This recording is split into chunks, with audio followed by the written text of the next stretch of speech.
Hello guys, this is Carson. So let's quickly break down the first trade I took for the month of July. I am a student. The trade was from Volatility 10 and it was a sell setup. Our entry was from the 1 hour time frame. So the same model we look out for sell, which is this. This is what I'm looking out for my sell entry model. Now this was when I shared the trade with my students. The trade was 3R, which means if you risk just $10 on the trade, you're going to be making as much as $30. It was a sniper entry. And this was when the trade hit final target. You can see it here. So this was also when I got notification that the trade has hit our final take profit. So what was the story behind the trade?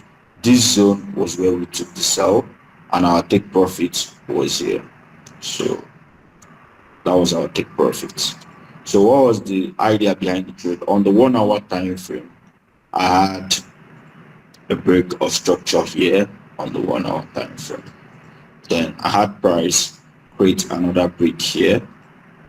Let's zoom so you can see. Then I had price create another break here. Then I had price create another break here.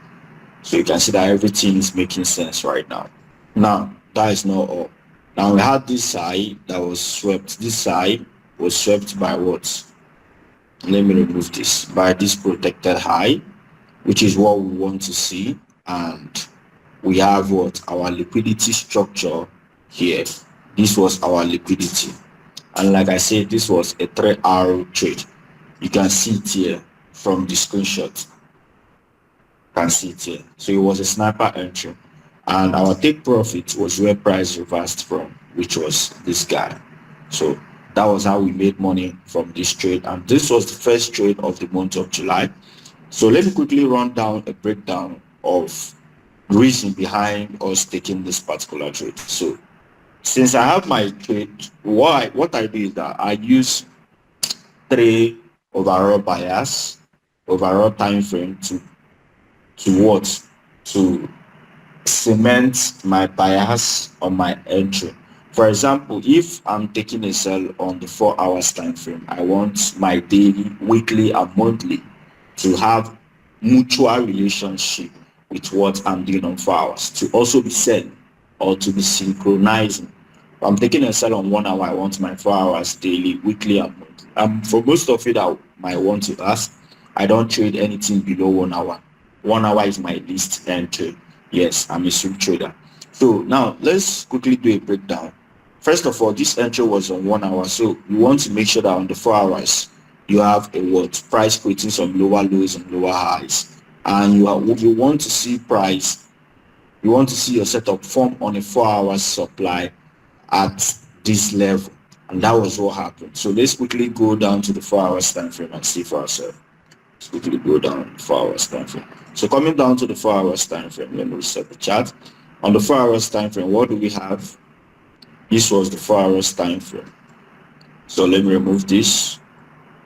Let's remove all this. This was where our setup was found. Yeah.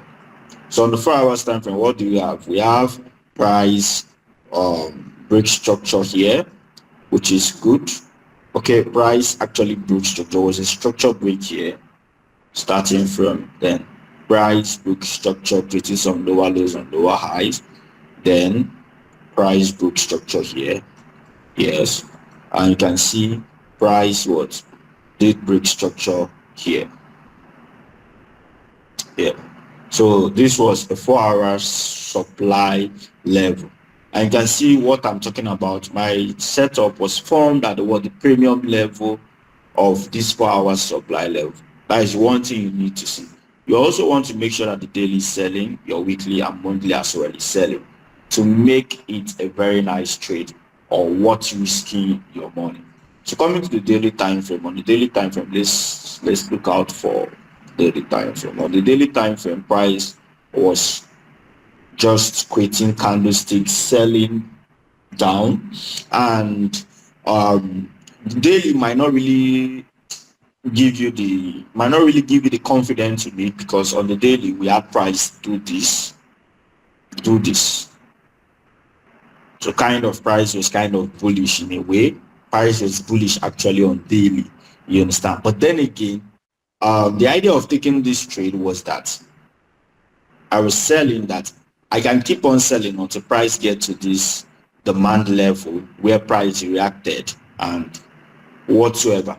But this was where we took the trade. This angle was where I took the trade. You can see it here. So price was actually selling. Now coming to the weekly time frame. On the weekly time frame, it makes more sense. On the weekly time frame, you can see price creating some lower lows and lower highs. We had price break structure here, which is fine and beautiful. We had price break under structure here, which is a good thing. Then we had price break structure here, which is another good thing. Now our setup was formed there. I marked out. So price got up to this what supply level and what reacted. You understand? Reacted, which is what you want. So our weekly was bearish. Price got here, reacted, and can see. Now coming to the monthly time frame, everything makes more sense. So you can see on the monthly time frame, the trend was actually bearish, and can see price creating some lower lows and lower highs. And one of the things I really love about this trade was the candlestick. Yes, this candlestick also gave me the confidence to go into this particular trade.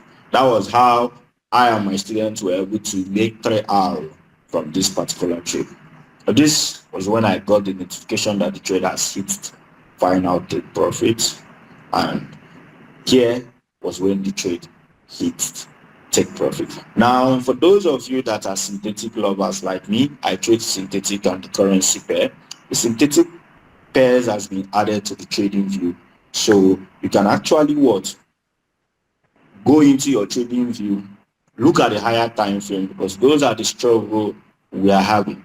Look at them as much as weekly, monthly, check your what key levels and what trade your synthetic pair the right way. So if you want to see more content like this, all you need to do is subscribe to our YouTube channel, Trade with Cassie. You can follow us on Instagram, Trade with Cassie. Thanks for watching. God bless you.